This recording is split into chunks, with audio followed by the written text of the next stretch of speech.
आदाब, ये है समय न्यूज नेटवर्क और आप देख रहे हैं आलमी समय 24 घंटे का उर्दू न्यूज चैनल। मैं हूं इमरान खान। खबरनामे के साथ बड़ी खबर में आपका खैर मकदम है। सबसे पहले हेडलाइंस। आलमी समय हेडलाइंस प्रस्तुत करते हैं केश के the king of hair oil.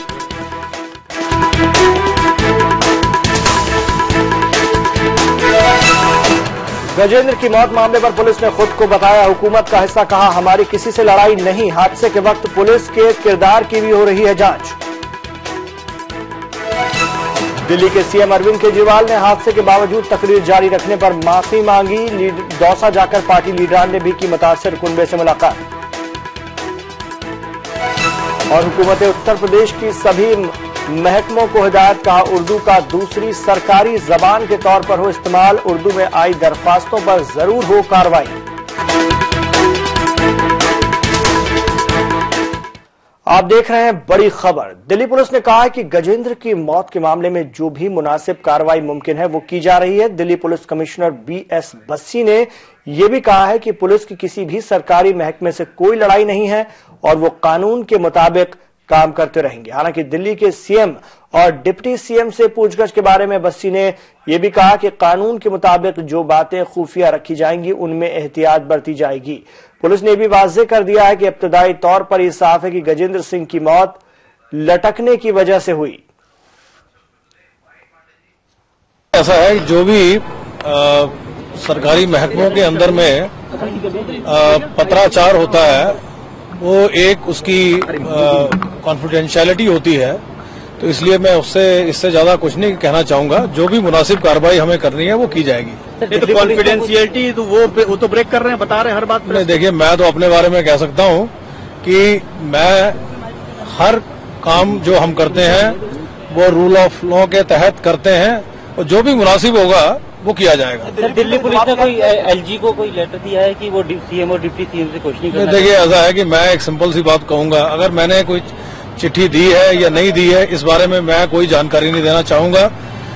तो मैं सिर्फ इतना कहूंगा, हम जो भी करते हैं कानून के दायरे में करते हैं और कानून के मुताबिक करते हैं। For your information, police is an instrumentality of law. लेकिन sir, and India is a country where we have rule of law, or police being an instrumentality of rule of law has to ensure that its action are legal within the domain of law. लेकिन sir, questioning की तो बात आप लोग क्या approach कर रहे हैं सीएम को? जो भी आवश्यक होगा, देखिए इन्वेस्टिगेशन में जो भी आवश्यक होगा वो किया जाएगा और सही समय पर उसकी आपको सही जानकारी दी जाएगी। सर, दिल्ली पुलिस की किसी के साथ लड़ाई नहीं है। हम सरकार का एक अंग है। हमें सरकार के हर अंग के साथ में मिलकर काम करना है। उसी पर्टिकुलरली क्रिमिनल जस्टिस एडमिनिस्ट्रेशन के 3 हिस्से माने जाते हैं। एक पुलिस है, एक जुडिशरी है और एक प्रिजन है। तो हम तो अपने आप को एक कानून का एक इंस्ट्रूमेंटेलिटी मानते हैं। कानून की इंस्ट्रूमेंटेलिटी की किसी के साथ में झगड़ा नहीं हो सकता, इस बात को आप मान के रखिएगा। वहीं गजेंद्र के घर वाले मुबैना सुसाइड नोट पर सवाल उठा रहे हैं जो खुदकुशी के बाद गजेंद्र की लाश के पास से बरामद हुआ था। घर वालों का कहना है कि बरामद नोट पर जो दस्तखत हैं वो गजेंद्र की हैंडराइटिंग से मेल नहीं खाते।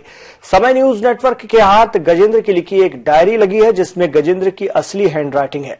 लिहाजा अब जांच टीम उससे मेल कर सकती है कि क्या गजेंद्र की बरामद चिट्ठी असली है या उसे किसी साजिश के तहत छोड़ा गया है। अहले खाना भी उस चिट्ठी की फॉरेंसिक जांच का मुतालबा कर रहे हैं। आम आदमी पार्टी के लीडर संजय सिंह भी दौसा जाकर गजेंद्र सिंह के अहले खाना से मुलाकात करने पहुंचे। इस मौके पर वहां पर सख्त इंतजाम किए गए थे। संजय सिंह ने कहा कि दिल्ली हुकूमत गजेंद्र सिंह के कुनबे के साथ है। इससे पहले दौसा के CEO प्रकाश चंद ने कहा था कि उन्होंने कोई एडवाइजरी जारी नहीं की है और इंतजामिया ने हालात को देखते हुए पुख्ता इंतजाम किए हैं। इससे पहले गजेंद्र की मौत के बाद पहली मर्तबा दिल्ली के वजीर आला अरविंद केजरीवाल ने भी अपनी जबान खोली। केजरीवाल ने न्यूज एजेंसी ANI को इस मामले पर एक इंटरव्यू दिया। गजेंद्र की मौत पर अरविंद केजरीवाल ने माफी मांगी। इंटरव्यू में केजरीवाल ने कहा कि इस मामले पर सियासत बंद होनी चाहिए और किसानों के मफाद के लिए कदम उठाए जाने चाहिए। केजरीवाल ने दिल्ली पुलिस की तरफ से लगाए गए तमाम इल्जामात को भी मुस्तरद किया है।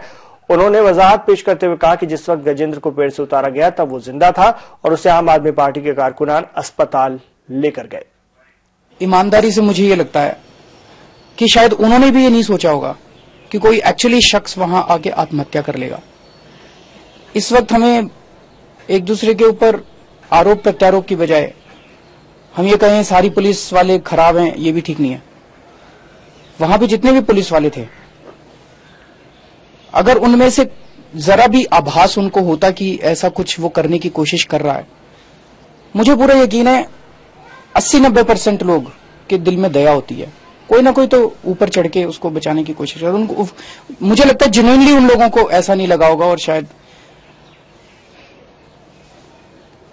तो जब ये उसकी बॉडी नीचे उतरी तो पता चला कि वो जिंदा है और उसको तुरंत अस्पताल भेजा गया। कुछ आम आदमी पार्टी के वॉलंटियर्स उसको अस्पताल लेके गए।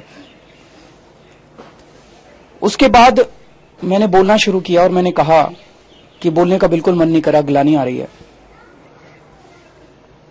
लेकिन फिर मैंने अपनी बात, मेरे को 1 घंटे का भाषण देना था, मैंने शायद 10-15 मिनट मैं अपनी बात समेटने की कोशिश की। मुझे लगता है हाँ, ये मेरी गलती थी, शायद मुझे नहीं बोलना चाहिए था उस टाइम। लेकिन उस टाइम ये बात नहीं सूझी। उसकी वजह से किसी की भी संवेदना को अगर ठेस पहुंची, मैं उसके लिए माफी मांगता हूं। लेकिन अब मेरे को ये लगता है कि पिछले 1-2 दिन से जो चल रहा है ये ठीक नहीं चल रहा है। मतलब हर 1 घंटे के बाद इस तरह की मेरी सब लोगों से हाथ जोड़ के निवेदन है, पुलिस अपनी जांच कर रही है, मजिस्ट्रेट अपनी जांच कर रहा है, कोई भी दोषी है उसको फांसी लटका दो, उसको सजा दे दो, जो दोषी है उसको सजा दे दो। लेकिन मेरी हाथ जोड़ के विनती है कि किसान इस देश के अंदर आत्महत्या कर रहे हैं, चर्चा को उसके ऊपर ले आओ। किसान क्यों आत्महत्या कर रहे हैं? ये हर 1 घंटे के बाद सूत्रों से, कभी इधर के सूत्रों से, कभी सरकारी सूत्रों से, पुलिस के सूत्रों से, होम गृह मंत्रालय के सूत्र फैलाने, ये जो नाटक चल रहा है पिछले 1-2 दिन से, ये ठीक नहीं है। तो केजरीवाल के माफी मांगने पर महलूक गजेंद्र के अहले खाना का कहना है कि क्या इससे उनका बेटा वापस आ जाएगा। गजेंद्र की बहन ने इस खुदकुशी के लिए केजरीवाल को जिम्मेदार ठहराया है। उनके लड़के को वो इसी ढंग से आशा करवा दें और मैं उनसे माफी मांग लूंगा। माफी मांगने से कोई बच्चा आ जाएगा क्या? ये तो एक ही दिखावटी है बात, ये कोई वास्तविक बात नहीं है, ये वास्तविकता थोड़ी है। उन्होंने कहा है कि मैं माफी मांगता हूं, जो भी जांच है वो होनी चाहिए और सब चीजें बिंदु सामने आनी चाहिए। मैं भी केजरीवाल जी से यही कहना चाहता हूं कि इस मामले में बजाय राजनीति के व्यक्तिगत तौर पर एक इंसान की तरह बिहेव करते हुए व्यक्तिगत रूप से इस मामले में वो जांच में सहयोग करें, सभी बिंदुओं का स्पष्टीकरण दें। सर हमारे भैया की तो जान गई, माफी मांगने से क्या होगा आप ये बताइए। केजरीवाल सर ने 2 मिनट के लिए भाषण नहीं रोका, 2 मिनट के लिए उनकी रैली नहीं रोकी। खुद मैंने देखा है मेरे भाई को टीवी में लटकते, एक तो यूं करके इशारा कर रहा है कि हो गया क्या काम। इसको हम क्या समझे सर? उनकी साजिश समझे? ऐसा क्यों है हमारे भाई के साथ? दिल्ली बीजेपी के सदस्य सतीश उपाध्याय का कहना है कि केजरीवाल टीआरपी की बात कर रहे हैं, लेकिन वो खुद माफी मांगकर सबसे ज्यादा टीआरपी हासिल करने की कोशिश कर रहे हैं। केजरीवाल साहब आज 3 दिन बाद अवतरित हुए हैं, उन्होंने अपनी माफी मांगी है। 2 बातें उन्होंने बहुत महत्वपूर्ण कही है और उन बातों पर मैं रिएक्शन देना चाहता हूं। एक तो उन्होंने कहा कि ये 3 दिन से चल रहा ड्रामा बंद होना चाहिए। मेरा कहना है कि सारे ड्रामे को, जनता की भावनाओं को, सारे विपक्षी दलों को वो ड्रामा करार दे रहे हैं। आज भी उनकी शब्दों में अहंकार दिखाई दे रहा है और जिस ड्रामे की बात कर रहे हैं वो ड्रामे का सूत्रधार है कौन, इस ड्रामे को खड़ा किसने किया। और दूसरा, जब हमने कहा था कि आपके लिए मानवता की मृत्यु हो जाए, आपके लिए कोई मर जाए, आपको कोई फर्क नहीं पड़ता, आपको अपनी रैली करना, आपको अपना जो आप दूसरा शब्द उन्होंने प्रयोग किया टीआरपी का, ये टीआरपी का जो खेल है, मुझे लगता है कि पूरे देश में मुख्यमंत्री केजरीवाल से अच्छा कोई नहीं जानता। उन्होंने जिस तरह से आज माफी मांग करके एक मानवता की हत्या हो गई, आज आप टीआरपी बटोरने का काम नहीं कर रहे हैं, आप दूसरों को नसीहत देते हैं, दूसरों को आप सिखाते हैं कि टीआरपी मीडिया कर रही है। आपके लोग तो मीडिया को नसीहत दे रहे हैं। दिल्ली की साबिक वजीर आला शीला दीक्षित का कहना है कि केजरीवाल को अब धरना करने वाला या अपोजिशन का रोल करके रियासत के वजीर आला के रोल में अब आ जाना चाहिए। ये दुर्घटना हो गई और एक फार्मर की मौत भी हो गई, उसके बाद उसको पॉलिटिसाइज करना। और खासकर मैं ये बात टिप्पणी इसलिए करना चाहती हूँ कि केजरीवाल जी जो दिल्ली के मुख्यमंत्री हैं, उन्होंने ये मीटिंग बुलाई थी, तो उन्हीं के कहने पर तो वो फार्मर आए होंगे ना। और उन्होंने अब लांछन लगा रहे पुलिस के ऊपर या फला के ऊपर, तो ये लांछन लगाने का टाइम नहीं है। जो आप कर सकते हैं खेद करिएगा। अब एक्सप्लेनेशन दे रहे हैं कि क्या कर दिया क्या नहीं करा। तो मैं तो इतनी प्रार्थना आप लोगों के माध्यम से करूंगी कि केजरीवाल जी को अब मुख्यमंत्री का रोल अदा करना चाहिए। एक ऑपोजिशन का या एक केवल धरने देने वाला रोल खत्म कर देना चाहिए। यहाँ वक्त तो चला एक ब्रेक का। ब्रेक के बाद देखेंगे जीएसटी बिल को लेकर अपोजिशन ने किया लोकसभा से वॉकआउट। आप देखते रहिए बड़ी खबर।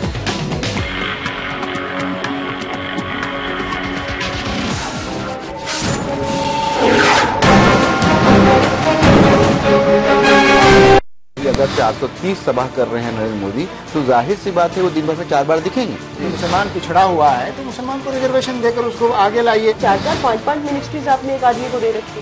बाहर का विदेशी आकर के जम्मू कश्मीर का नागरिक शादी करके बन सकता है। कोई महिला यदि वहाँ की यदि बाहर कर लेती है तो उसकी सिटीजनशिप भी खत्म हो जाए। मुल्क मिल्लत के मसाइल का अंबार, कौन है इनका जिम्मेदार? सियासी लीडरों के ख्यालात और दानिश्वरों के इफ्कार। देखिए सैयद फैसल अली के साथ खुली बहस हर शनिचर की रात 8 बजे और एतवार की दोपहर 2 बजे सिर्फ आलमी समय पर।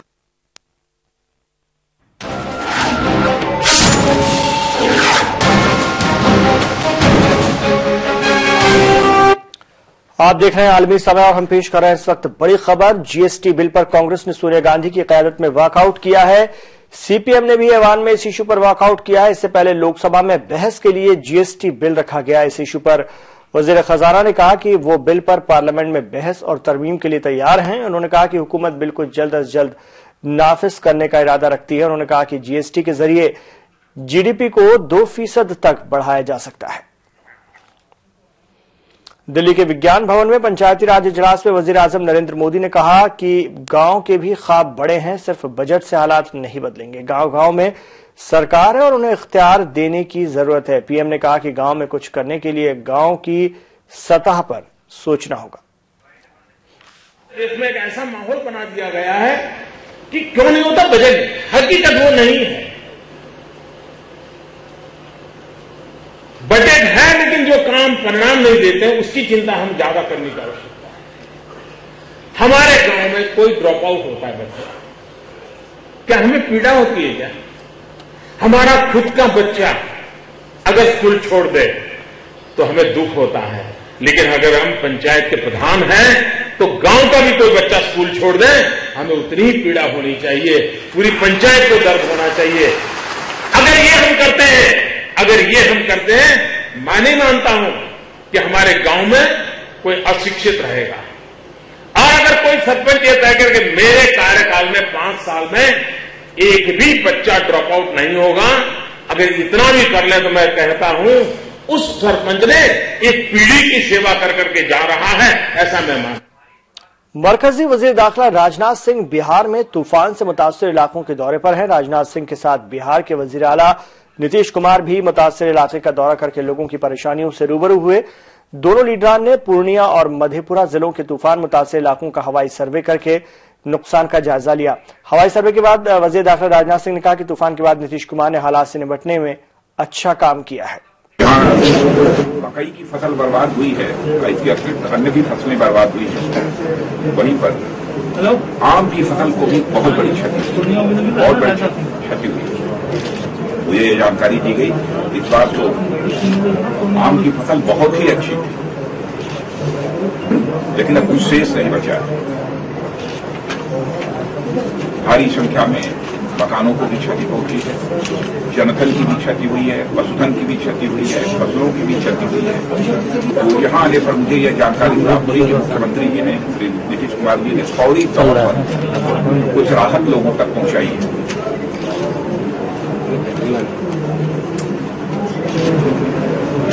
और जिन लोगों की इस चक्रवाती तूफान में मृत्यु हो गई है उन परिवारों को 4-4 लाख रुपए की आर्थिक सहायता भी दी। और मित्रों, मैं आपको जानकारी देना चाहता हूं, भारत सरकार भी एसडीआरएफ और एनडीआरएफ और SDRF, national disaster response fund और स्टेट डिजास्टर रिस्पांस फंड, इसके जो पहले नॉर्म्स हुआ करते थे पहले, उसमें बड़ा परिवर्तन कर दिया है। पहले 50% फसल बर्बाद होती थी, तब जाकर लोगों को कॉम्पनसेशन मिलता था।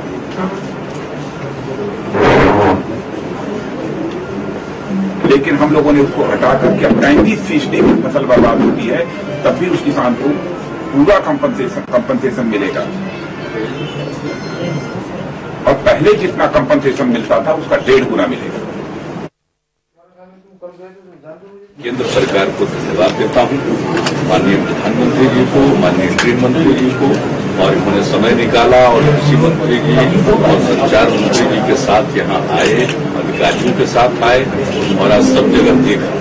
तो आपदा की स्थिति में जो एक रिस्पांस होता है वो क्विक होता है, तो इससे लोगों को बहुत ही संतोष की अनुभूति होती है। तो केंद्र की तरफ से भी जो रिस्पांस था वो क्विक था। अगले ही दिन आदरणीय गृह मंत्री जी ने भी फोन किया और उसके बाद शाम में आदरणीय प्रधानमंत्री जी ने भी फोन किया और कल सवेरे माननीय वित्त मंत्री जी ने भी फोन किया और सब तरह की सहायता जो आवश्यक है देने का आश्वासन। ये सबसे बड़ी बात है। सारा काम शुरू हो गया है। जो भी तक लोगों को नुकसान होगा अधिक से अधिक बढ़ चढ़कर हम लोग करेंगे और जैसा आप सुन चुके आश्वासन उन्होंने दिया है कि हम आगे बढ़कर लोगों को सहायता पहुंचाएंगे।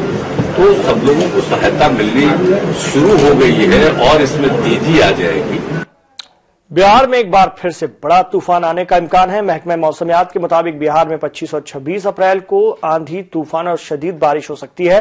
महकमा मौसमियात ने अलर्ट जारी कर दिया है। मंगल को बिहार के 5 जिलों में आए शदीद तूफान ने 42 लोगों की जान ले ली है और सैकड़ों लोग जख्मी हुए हैं। घर, खेत सभी इसकी जद में आए हैं और बड़े पैमाने पर नुकसान हुआ है। सबसे ज्यादा पूर्णिया जिला मुतासिर हुआ है। यहाँ 30 से ज्यादा लोगों की मौत हुई है और अब एक बार फिर 25 और 26 अप्रैल को आंधी, तूफान और शदीद बारिश की वार्निंग ने लोगों को खौफजदा कर दिया है। एम्स के इशू पर पैंथर्स पार्टी ने जम्मू बंद की अपील की है। इस बंद को कांग्रेस और नेशनल कॉन्फ्रेंस भी हिमायत कर रहे हैं। दरअसल इन तंजीमों की शिकायत है कि पहले जम्मू में एम्स खोलने का फैसला किया गया था, लेकिन अब उसे वादी में बनाने की बात की जा रही है। इसके खिलाफ जम्मू बंद बुलाया गया है।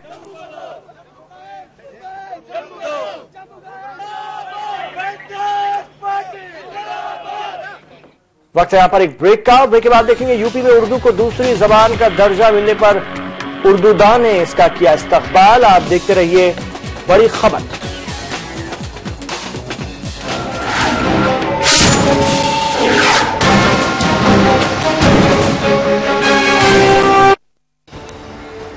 दुनिया बन गई है ग्लोबल शहर, तो जानिए हर मुल्क की अहम खबर।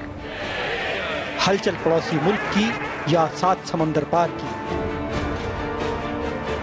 हालात मुस्लिम ममालिक के या करवट आलमी बाजार की। देखिए आईने आलम रोजाना रात 9 बजे सिर्फ आलमी समय पर।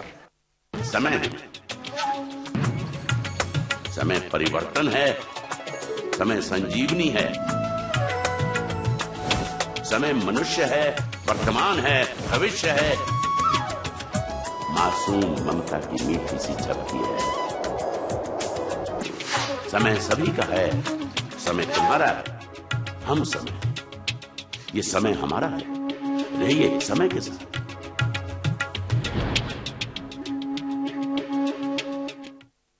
हिंदुस्तान की शान उर्दू का तर्ज बयान, समाज का आईना, हालात का तर्जुमान, आपके मसाइल आपकी जबान, खबरों की समझ इंसाफ का कारवां, आलमी समय, सच की पहचान।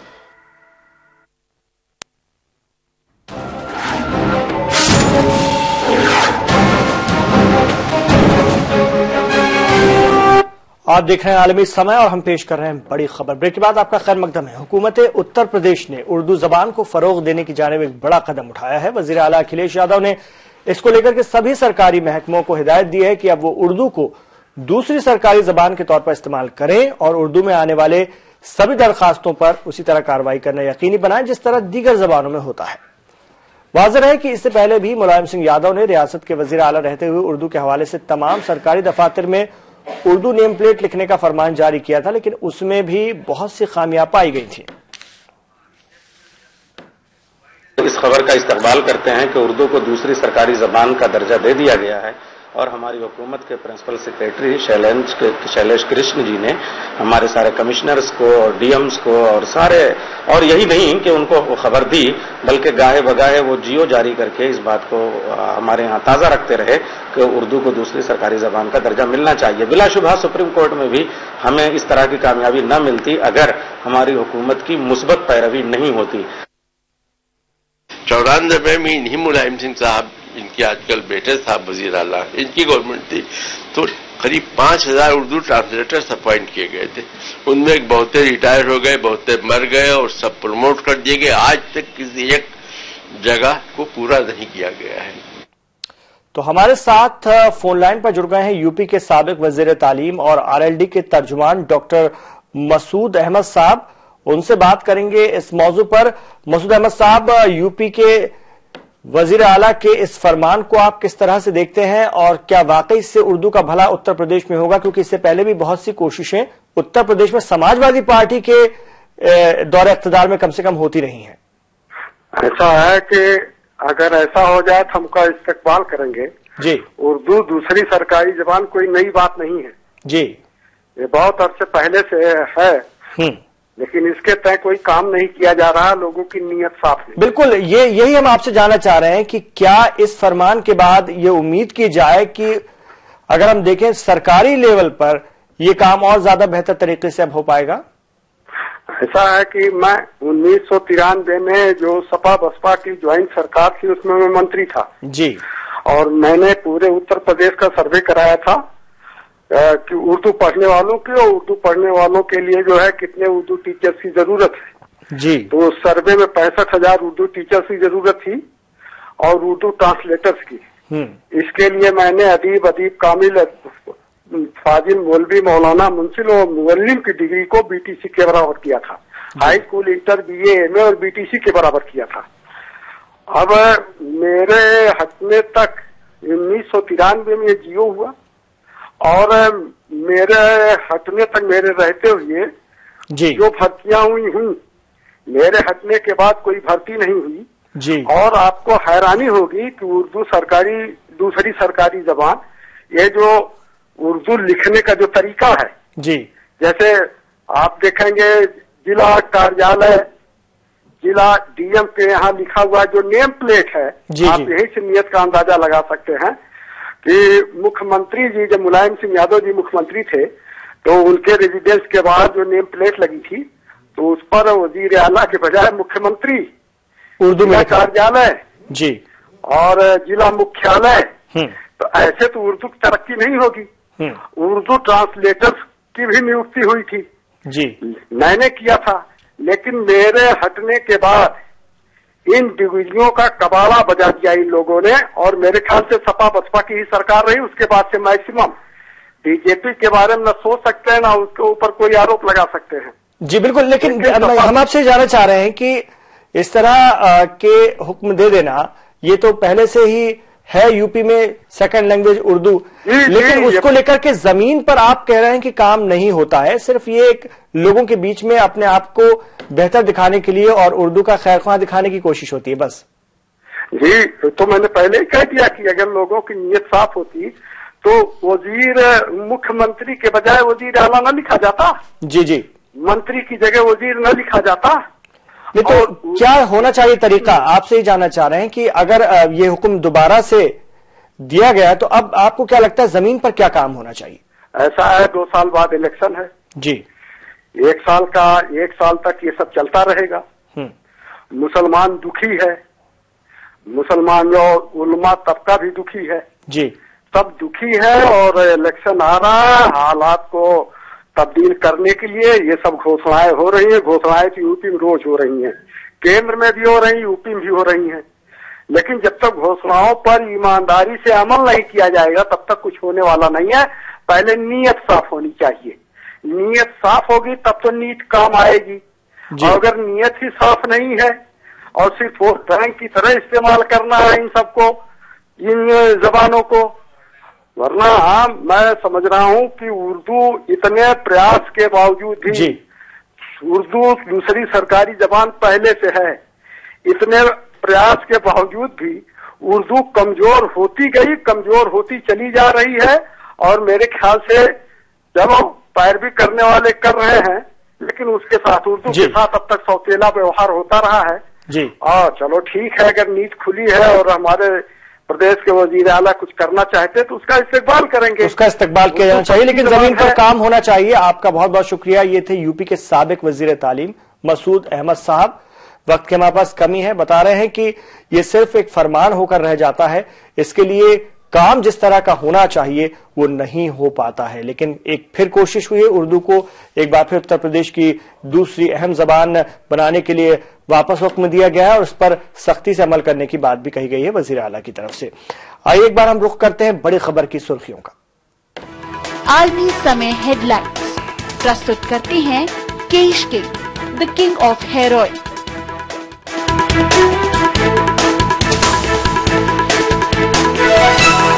गजेंद्र की मौत मामले पर पुलिस ने खुद को बताया हुकूमत का हिस्सा, कहा हमारी किसी से लड़ाई नहीं। हादसे के वक्त पुलिस के किरदार की भी हो रही है जांच। दिल्ली के सीएम अरविंद केजरीवाल ने हादसे के बावजूद तकरीर जारी रखने पर माफी मांगी। दौसा जाकर पार्टी लीडरान ने भी की मुतासिर कुनबे से मुलाकात। और हुकूमत उत्तर प्रदेश की सभी महकमों को हिदायत, कहा उर्दू का दूसरी सरकारी जबान के तौर पर हो इस्तेमाल। उर्दू में आई दरखास्तों पर जरूर हो कार्रवाई।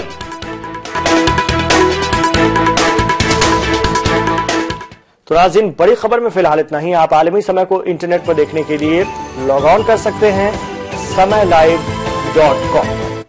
इजाजत दीजिए और आप देखते रहिए आलमी समय।